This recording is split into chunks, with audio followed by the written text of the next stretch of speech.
Notícias que trazem esperança e revelações cruciais estão em pauta hoje. Fontes confiáveis confirmam avanços significativos nas negociações entre Ucrânia e Estados Unidos, com ajustes importantes em pontos-chave do diálogo. Enquanto isso, Moscou mais uma vez expõe sua verdadeira face, agindo como sempre agiu, com violência e desrespeito. O cenário político segue instável, especialmente após o escândalo envolvendo o assessor presidencial ucraniano e a espada de Damocles que paira sobre sua cabeça. A promessa de uma possível distensão na região, alimentada por esperanças de democratização, agora se transforma em um retrocesso autoritário. Líderes da oposição, antes respeitados, são agora tratados como criminosos, em uma clara tentativa de silenciar vozes dissidentes. No parlamento de Burgentok, na Suíça, as discussões se concentraram nesses e em outros temas urgentes da noite de segunda-feira, dia 24. E há muito mais, as notícias mais relevantes e imediatas, detalhes exclusivos e análises profundas sobre os acontecimentos na Ucrânia, Rússia, Belarus e no Oriente Médio. Tudo o que você precisa saber para entender o cenário atual, antes mesmo que outros veículos sequer mencionem. Horas de conversas intensas em Genebra parecem ter aproximado as posições de Washington e Kiev. Ambas as partes saíram dos encontros com declarações quase idênticas, classificando as consultas como extremamente produtivas. Os diálogos revelaram um progresso notável no alinhamento de interesses e na definição de passos concretos para o futuro. Um ponto central foi reafirmado: qualquer acordo que venha a ser firmado deve garantir, sem margem para dúvidas, a soberania ucraniana e estabelecer uma paz duradoura e justa. No gabinete presidencial em Kiev, a reunião foi descrita como construtiva. O presidente Volodymyr Zelensky reforçou os princípios que norteiam a postura ucraniana nas negociações. Não aceitaremos nenhum acordo que não respeite nossa integridade territorial. Não cederemos a pressões que comprometam nossa liberdade. A Ucrânia não quer guerra, mas também não se submeterá a condições humilhantes. A diplomacia deve ser eficaz, e estamos trabalhando para que seja. Esperamos resultados concretos, passos na direção certa. Nossa prioridade absoluta é a segurança do povo ucraniano, a proteção de nossas fronteiras e o respeito à vida de cada cidadão que defende sua pátria.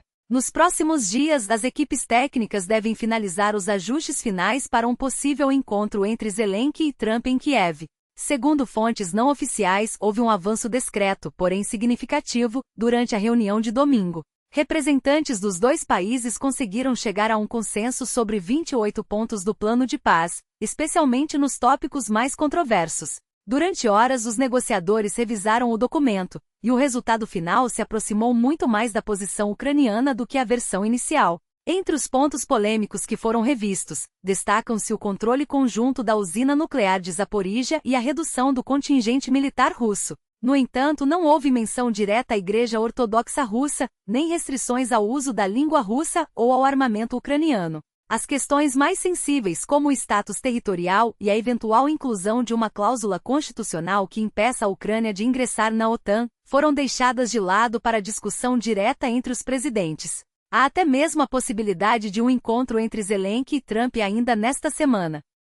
Enquanto isso, o agressor continua a mostrar sua vontade de paz, à sua maneira peculiar. A Rússia lançou novos ataques contra Kharkiv, deixando 4 mortos e 17 feridos. As bombas atingiram infraestrutura energética e instalações de aquecimento, agravando ainda mais a crise humanitária na região. Eu não sei como tive sorte de estar vivo. Se o ataque tivesse sido em outro lugar, eu poderia não estar aqui contando isso, desabafou um morador. Este já é o segundo bombardeio em 4 dias.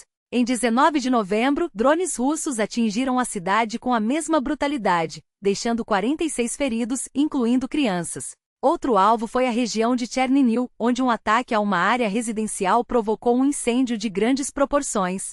A infraestrutura portuária de Odessa também foi atingida, resultando em um incêndio a bordo de um navio. O Ministério da Defesa britânico informou que a Marinha Real interceptou um navio de guerra e um petroleiro russos, o Yelnya, que navegavam próximo à costa do Reino Unido.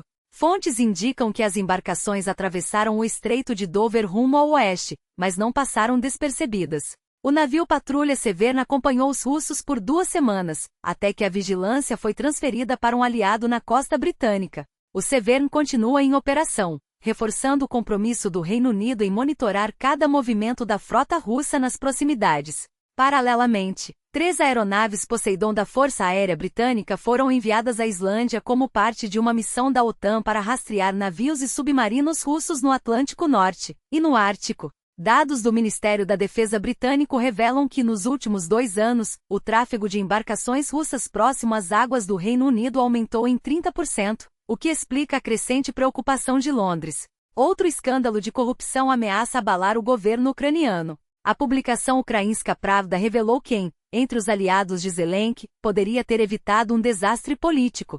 Segundo o veículo, o gabinete presidencial planejava um movimento arriscado: acusar o chefe da facção parlamentar Servo do Povo, David Arakhamia, de traição. A intenção era responsabilizá-lo pelo vazamento do caso Midas. Fontes indicam que a decisão teria partido do próprio Zelensky e de seu chefe de gabinete, Andriy Yermak. No entanto, um grupo de deputados da mesma facção se mobilizou, exigindo publicamente a saída de Yermak, a quem acusam de ser o verdadeiro responsável pelo vazamento. Durante um encontro no dia 20 de novembro, Zelensky deixou claro que não pretende demitir seu chefe de gabinete. A tentativa de culpar Arakhamia também não encontrou apoio entre outros membros do círculo presidencial. Até mesmo o comandante das Forças Armadas, Valery Zaluzny, e o procurador-geral, Ruslan Ryaboshabka, se recusaram a endossar a manobra, apesar das ameaças de demissão. Enquanto isso, a região de Nizhny Novgorod, no coração industrial da Rússia, passou a noite em alerta. Ataques com drones causaram uma série de explosões, com moradores relatando pelo menos 10 detonações. Os alvos podem ter sido a refinaria da Lukoil, uma das maiores do país, que processa cerca de 17 milhões de toneladas de petróleo por ano, ou a fábrica Sibur, produtora de etileno, propileno e benzeno. Devido à ameaça, o aeroporto local suspendeu todas as operações, uma medida padrão diante de ataques com drones. O Ministério da Defesa russo alegou ter interceptado ou destruído 93 drones em todo o país, sendo a maioria deles na região de Nizhny Novgorod.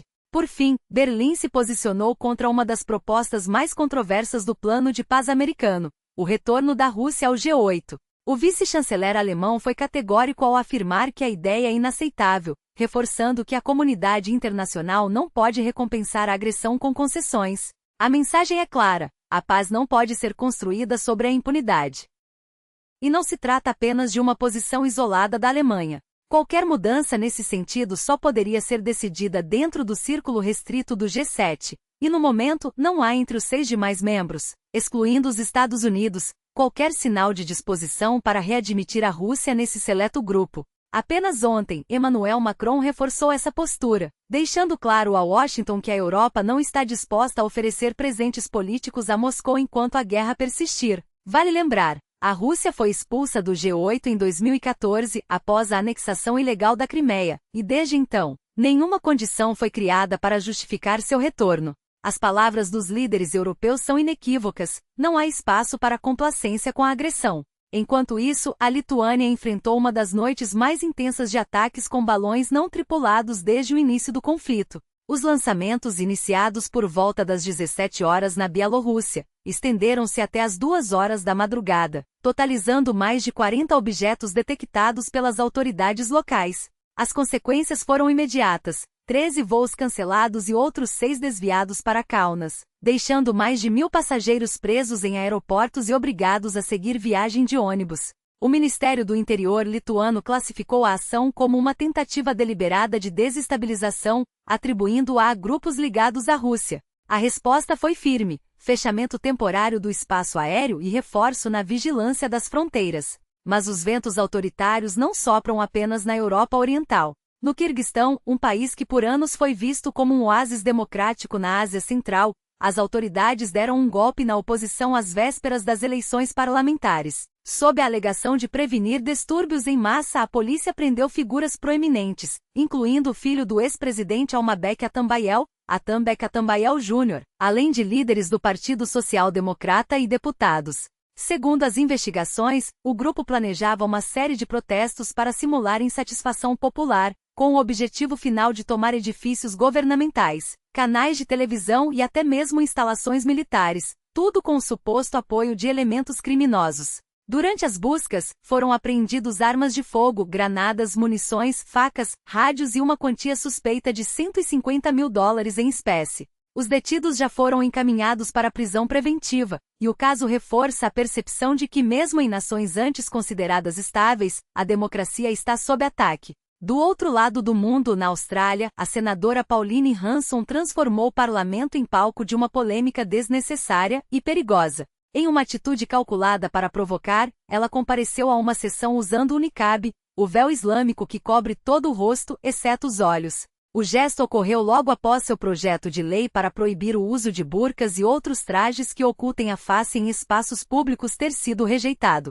Hanson justificou a performance como uma demonstração dos riscos que, segundo ela, esses símbolos religiosos representam para a segurança nacional e para os direitos das mulheres. Este é um adereço repressivo, radical e não religioso, declarou, antes de ser interrompida por colegas que a acusaram de desrespeitar a fé muçulmana e a própria Constituição australiana. A sessão foi suspensa até que ela removesse o véu, mas o episódio deixou claro: Hanson não é novata em usar símbolos religiosos como ferramenta de divisão política. E infelizmente não será a última vez que tentará impor sua agenda sob o disfarce de defesa dos valores ocidentais. Essas são as notícias que moldam o mundo hoje, um mundo onde a guerra se reinventa, a democracia é testada e o extremismo encontra brechas para se infiltrar. Mas é justamente por isso que sua atenção é tão crucial. Cada curtida, cada compartilhamento, cada comentário crítico ajuda a amplificar vozes que resistem à desinformação e à manipulação. Não deixe que o silêncio seja cúmplice. Até a próxima, e que as notícias que virão sejam, pelo menos, um pouco menos sombrias.